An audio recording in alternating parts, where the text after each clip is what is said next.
and from the beautiful city of Lagos, Nigeria. Welcome to the Wimbi's podcast studio and a new episode in the Women in Law series. My name is Foluke Akinmoladun. I'm the managing solicitor of Trizon Law Chambers. I'm a lawyer, an accountant, a mediator, and arbitrator.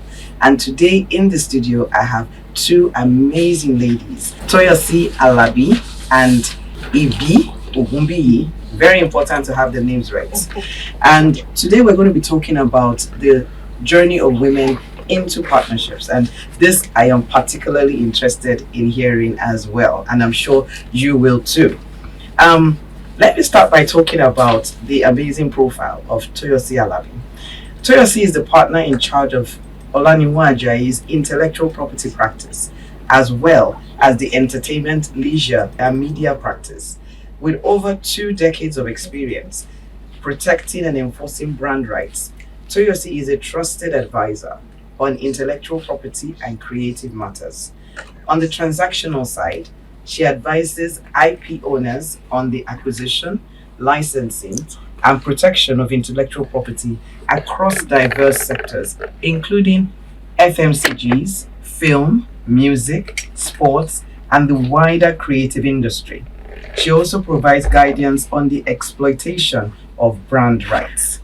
An alumni of the London School of Economics, King's College London, and Queen's College Lagos, Toyosi has been recognized by international directories, notably the Trademark Star by Managing Intellectual Property MIP, a Woman to Watch in Law by the Institute for African Women, Washington, D.C., in the United States of America, and was recently nominated as Trademark Businesswoman Lawyer of the Year by IFLR Women in Business Law, Nigeria.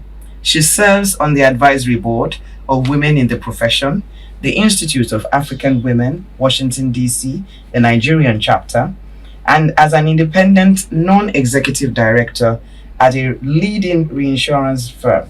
Her commitment to people development is also evident in her role as a mentor and coach to budding talents.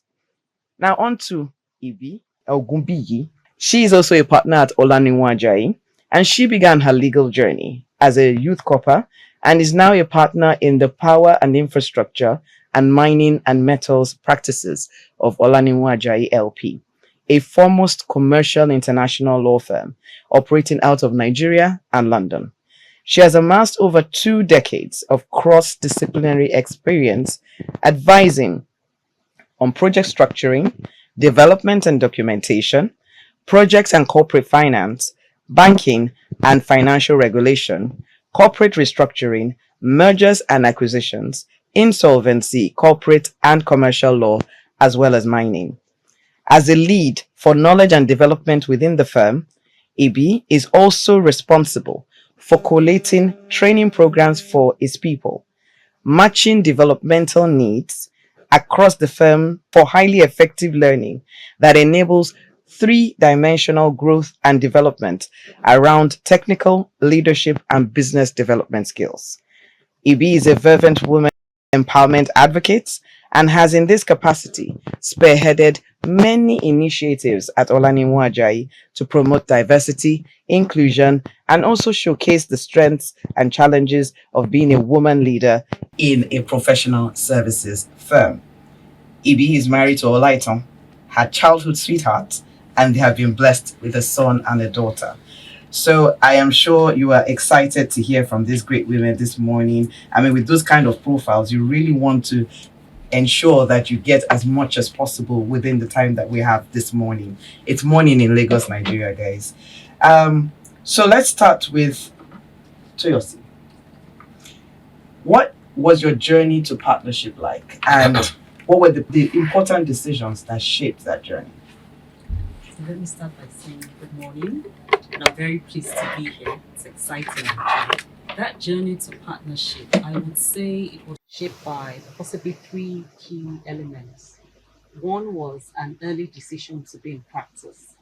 I did my youth service in an oil company in-house, the most comfortable place for anyone to be in Nigeria. But I had a hunger, a greater hunger and decided that I wanted to practice. If you're going to be a partner, best to just get into practice very early. It was also shaped by a decision to always gun for the top. My parents were people who believed in everything that one does, it should be fueled by excellence and just attaining the top. My parents, to God's glory, were permanent secretaries, federal permanent secretaries. My mother went on to be the first female chairman of the Federal Civil Service Commission, which was the pinnacle of her career. My dad always used to say when we were growing up, be the best in all you do. If you're going to be a sweeper, be the best sweeper in town. So that sort of propelled my decision to ensure I get to the top. However, I did a detour in the sense that the top for me in practice meant getting to the bench. So when I got into practice, I wasn't thinking of partnership. I was actually thinking more of being a good litigator until that's changed. What I didn't realize was they weren't mutually exclusive. I could be gunning for the bench and I could also be gunning to be a partner in the firm, which was even very important for that. But at the end of the day, when I realized that, and on account of the fact that I had always been trained to excel and do my best in all I do, the journey to partnership was already in view. I also learned in Olaniwun Ajayi what it took to be a partner, which was technical skills, business development skills, soft skills, and then there's one that they don't teach us in law school or in business school, which is chemistry, being marriageable rather. And that was obviously at the discretion of the partners. But I essentially just decided that I'll keep on doing my best.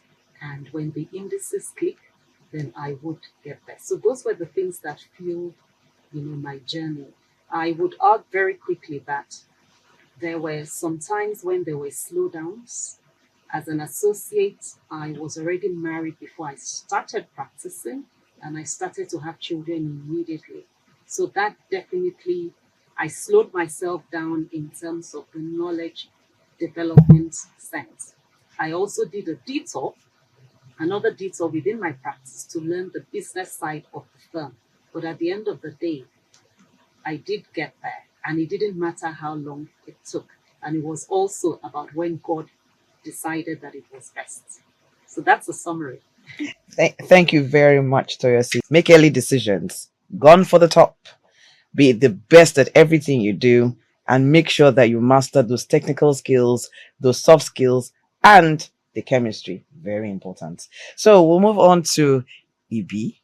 Please let us know about your journey in partnership and what was those important decisions that helped you to get there. Thank you very much, Foluke, and good morning to our audience. It's truly a pleasure to be here this morning. I would say my own journey to partnership was a bit unusual, in the sense that I never quite set out to become a partner, which is very interesting. Because you're wondering, okay, why practice law? To be very honest, I didn't have a long-term plan.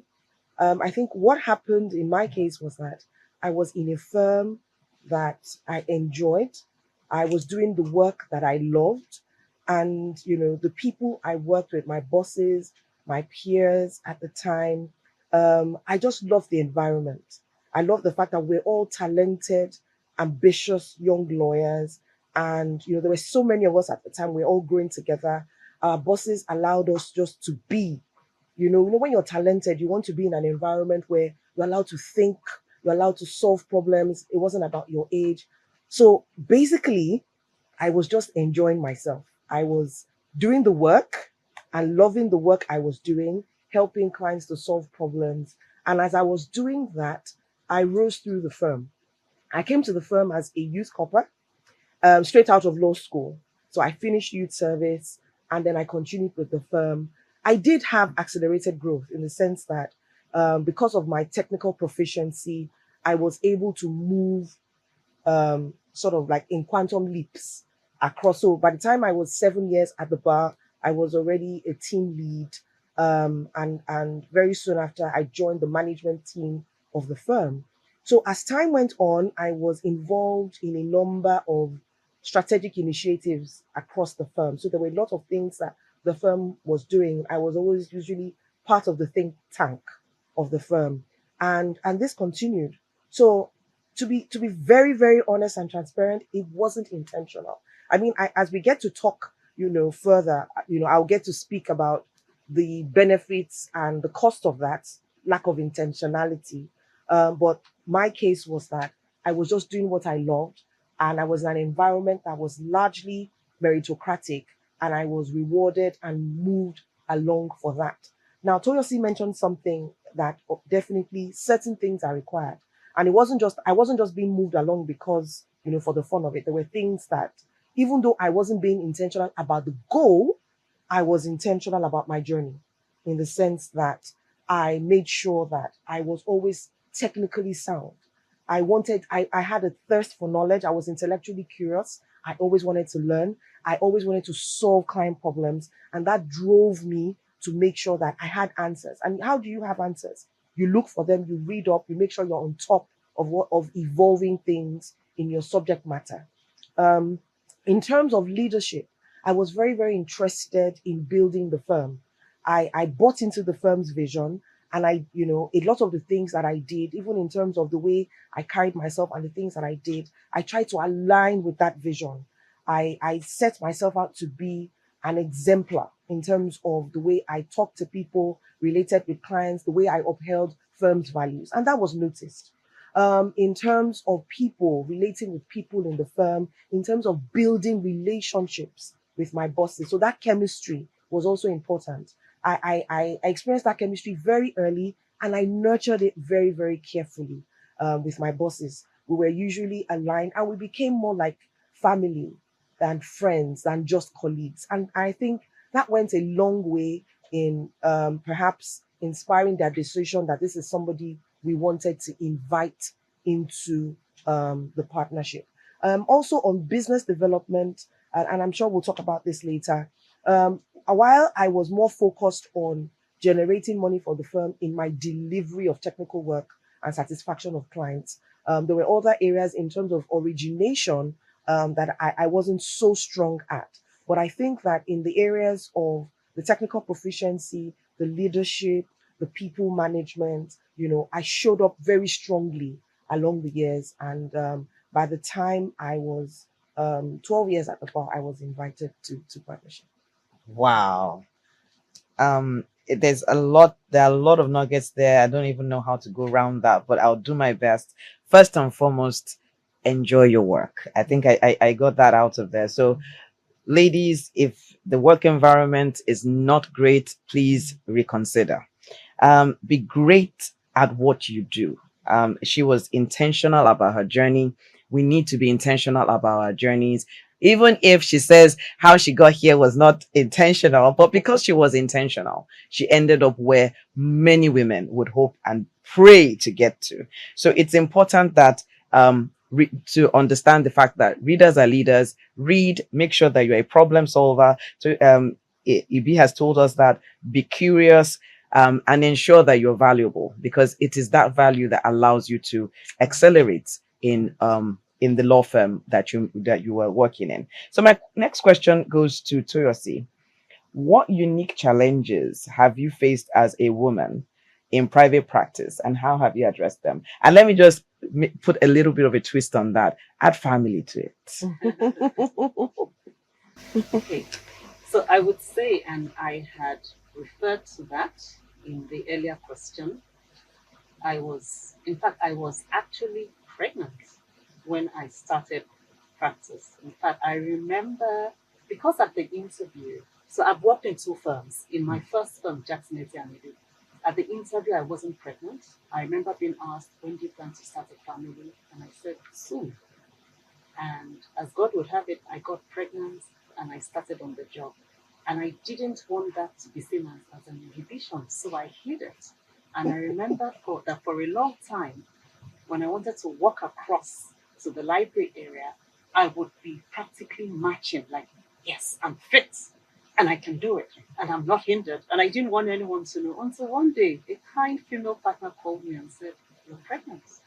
And I see you just begin to march across and all of that. And she made me realize that I didn't have to do that and I shouldn't put myself in harm's way. And that helped me settle. I would say that, and in that firm, I raised my three children. I got pregnant and raised my three children. I had a lot of support. I would say that the challenges I faced was I chose my priorities. My priorities were my family. I wasn't going to have it any other way. So something had to give. And what had to give in order to sacrifice the much needed time was me. Me in terms of maybe time for myself socially and time for myself, maybe to do some extra knowledge development. And I didn't mind. I wanted to be that family woman whilst being a lawyer. So I would say that perhaps I held myself back a little bit. No regrets whatsoever in the years where a lot of people would have grinded more. That I would say. But in terms of the workplace, no inhibitions. And I would say that crossing over to Olaniwun Ajayi as a lateral hire, one thing unique and different vis-a-vis other firms, including firms outside Nigeria, is we're highly, as Ibi said, highly focused on merit. And we're so gender neutral. It almost is unbelievable. I've heard an English lawyer tell me that she was asked when she wanted to join a particular team if something along the lines of if she would cope, that does she realize that it's very technical, and it sounded as though it was because she was a woman. There is no such experience in Olaniwun Ajayi. So in terms of the job, no challenges. When I got to Olaniwun Ajayi, which was a lot more intense in terms of the work, my children were already getting older. So it was easier for me to settle down. So I made my choices. I chose my priorities. I have no regrets whatsoever. And I believe that there's seasons in life where you focus on one at the expense of the other. And at the end of the day, it all equals out.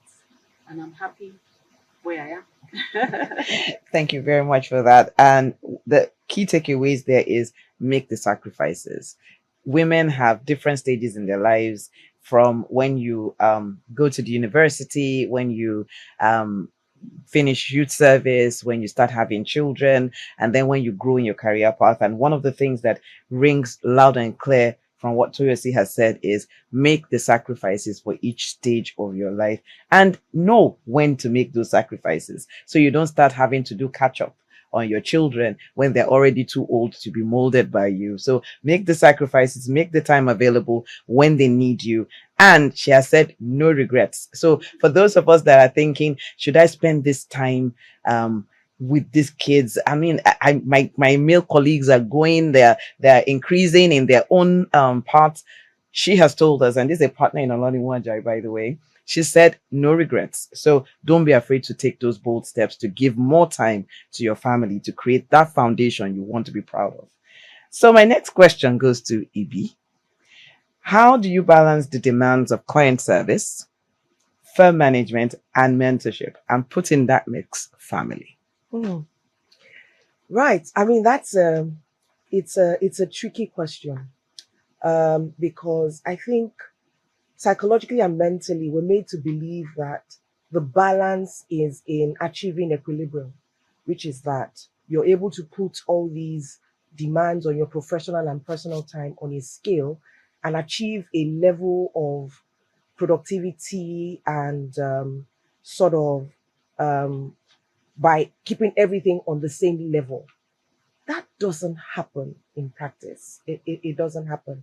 I remember many years ago, I was at a session for mentoring young lawyers, and I was talking to them about work-life balance. And I said that rather than thinking about it as balancing work and life, I think it should be more of sometimes you have to work and sometimes you have to life. And the discernment that we all need and where we all sort of evolve to is when to know when to do one or more of the other. So that's really the balance. The balance is in discernment to know that it's okay to life now, and sometimes it's okay to work. And sometimes Foluke mentioned, as a woman, you're going through different phases, and there are different demands on your time. You are a professional. Yes, you want to reach the top of your profession. You're a mom. You may be a mom. You may be a wife. You're also a daughter. You're a sister. You're a friend. And all these roles have demands on your time. There are expectations of you. People may say, maybe single women have it easier. No, because even when I was single, there were instances when my mom wanted, I was living, I was at home before I got married, my mom wanted my time, my sister, they would book appointments with me, or there are things we're supposed to do, even family wise, errands you're supposed to run, things you're supposed to contribute to as part of your social dynamic, and you're breaking appointments because of work. And those failures, they affect you. Those disappointments, those heartbreaks from the people that you love also affect you. So for me, the discernment is really about knowing, this is the time I can go full throttle, I can work overnight, I can, work public holidays for a stretch, but there are also certain things that you must make time for. So let me start by, how do you balance? On the one side, you mentioned client management, mentorship, leading the firm. I think the first thing is to realize that all those facets of your professional life are important. Mhm. And I think one of the mistakes I made earlier in my career was believing that the technical side trumped everything else. That in terms of client work delivery was so important, because at that time in the history of the firm, we were so exacting about quality, about ensuring that you responded to client needs very quickly and you gave a qualitative response. And so technical delivery was a major part of our professional life. But I think that one key thing women leaders must realize is that everything is important. Not just doing the work, managing people, leading your team, contributing to the firm's development, thinking about the firm strategically, not in terms of any pockets of practice areas, but the whole firm, having a global vision that you're helping to deliver on, mentoring young talent within your firm. All these things are important. All those facets of you as a professional. So you must know how you do that. You must make time. So there's no secret formula to that. It's just sort of understanding yourself. There's a level of self-awareness you must have to know that, look, how much am I doing this week or this month? You must be able to look back and assess this week, this month, this year. What have I been doing? Have I been spending so much time behind my laptop? I'm not even paying attention to the team that I'm working with. Am I paying so much attention to the team I'm working? I'm not looking at the firm. What's happening across the firm? Are people disenchanted? Are people not happy? Are leaders being treated right? Is compensation at the level it should be? The growth of the firm? You check these things and you ask yourself, who have I have been poured into? Who am I pouring into? Who am I mentoring in the firm or outside of the firm? So you need to do these checks with yourself, because everything is important. If you're headed towards partnership, the partnership is a club and they want a 4-dimensional person, a 4-dimensional leader that can build business, that can do the work, that can manage people, right? And that dexterity is important. So that's on the work side. And then on the personal side, the work-life balance Foluke mentioned. You just have to realize that, time is precious. And there are different phases of your life and different demands of your time from your family as well. When your kids are little, I remember there was a time I broke down. My son, my first child, my son, he was under 1 year old. And I felt he didn't even know me, because in the morning we would drop him at my mom's house. I would go to work. My husband would go to work. Whoever gets back home first, maybe around 9 or 10, picks up the child and the nanny. We go home. He's probably asleep. And he was very nonchalant about me. I remember I got to work one day. I was talking to my colleagues at work, who are partners. I broke down crying. I was like, my child doesn't know me. He doesn't love me. He doesn't even know me. And they were like, he's a baby. All he knows is those who care for him. So his grandma and nannies. But of course, you have to make more time. And I realized that I did need to make more time. Even for my husband, I realized that I was spending so much time at work, and we are used to being so intense spending time together from uni days, and he wasn't doing well with the separation, not being able to spend quality time together. So COVID was a good reset because that helped me to realize the distance that was brewing between my children and I and my husband. And I made a decision at that time that I was going to be extremely intentional. The world will not come to an end. There was a way I needed to structure my work life. My work would not suffer. I would just do it in a way that was better modeled to my personal life and myself as a person. And so I think that it's important for women. There's no one cap fits all. You have to understand your own life, your partner, your children, and other social aspects of you, and know what you need to do. So I decided I spend Saturdays going, seeking out my friends, doing the things I like. I love fashion. I love shopping, going for, fashion show, because you need to rejuvenate yourself. Work drains you. So you need to find the things that ginger you, in colloquial speak.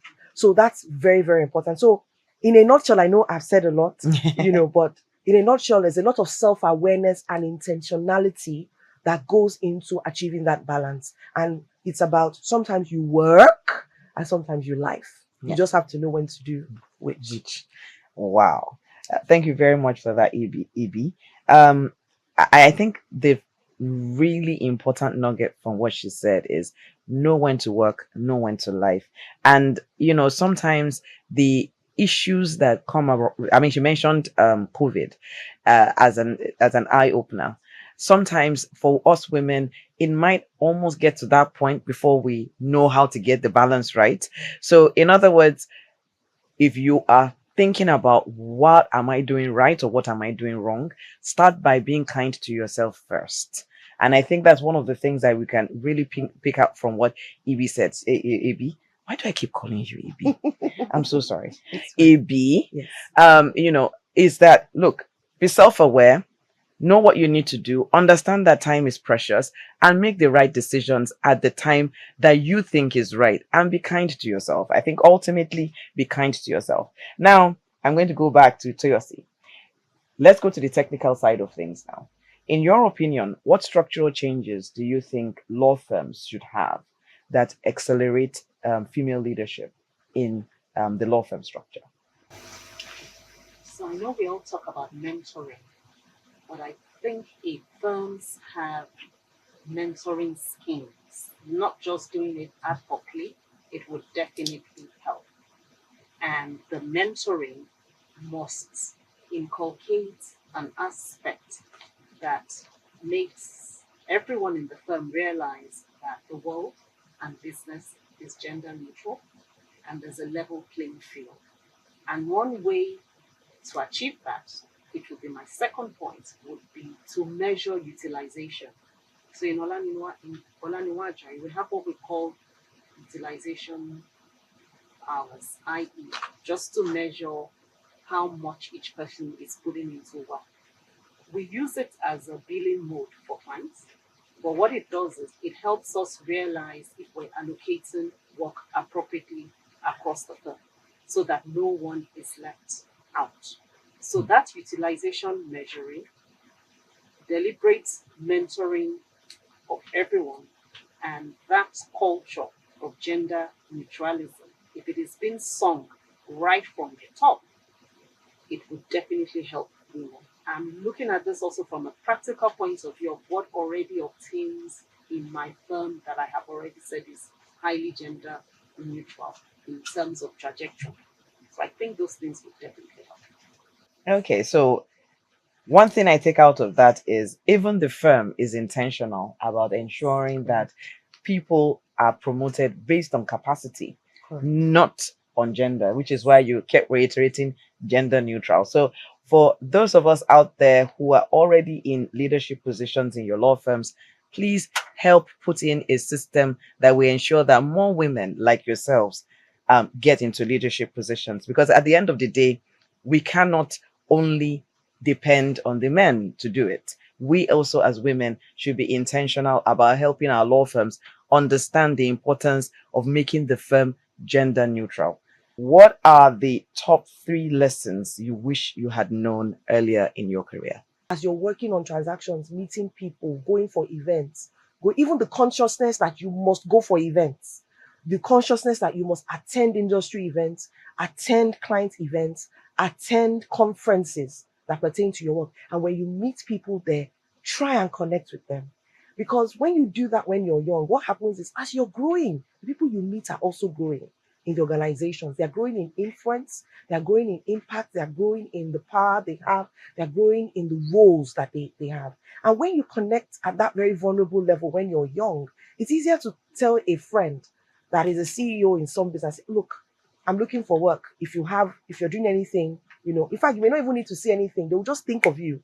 Ibi is my friend. She's a lawyer. She's a partner in a law firm. They call you up. But you've carefully cultivated and nurtured. So one thing that I wish I had known was that I should have started much, much earlier. My business development sense and the importance of networking. That's one. Another thing I wished I had known earlier was the importance of growing myself beyond simply technical skills. This is not about business development. What I mean is that knowing that you need to be a three-dimensional professional. It's not just about work delivery, it's about leadership potential, building leadership ability in yourself. How are you training? It's like a muscle. How are you training yourself to become a leader? Are you reading the right resources? Are you going for the right trainings? Do you have mentors? I'm not a person that believes in formal mentorship a lot. I'm very, very self-motivated. I'd rather read a book or read a story or learn from observing other people's life. But whatever works for you. But you must have people that you're looking up to. In my journey, I had a lot of informal mentorship, but I wish that I had really honed that leadership capability very, very early. I think that I would have achieved more leadership wise or quicker if I had trained, myself in that wise. And I think it's something we must consciously develop. Even people management, learning to work with people, growing interpersonal skills. These are things that we think some people are lucky, it comes to them naturally. But I think for most professionals, realization that it takes more than being good at your job to succeed as a leader. That should come very early in your career, and that helps you to build your skill sets and competence and experience around a wider range of skills. Thirdly, what my top 3 lesson? I would say that would be, and apologies if I get a little spiritual here. I think my third lesson for professionals is, well, I'm a Christian, so I believe in God and all of that. I think one thing I didn't do consistently over my career was remain key to the source. So I don't know what your source could be. I don't know whether that source is rooted in spirituality or religion, or is rooted in whatever passions or interests.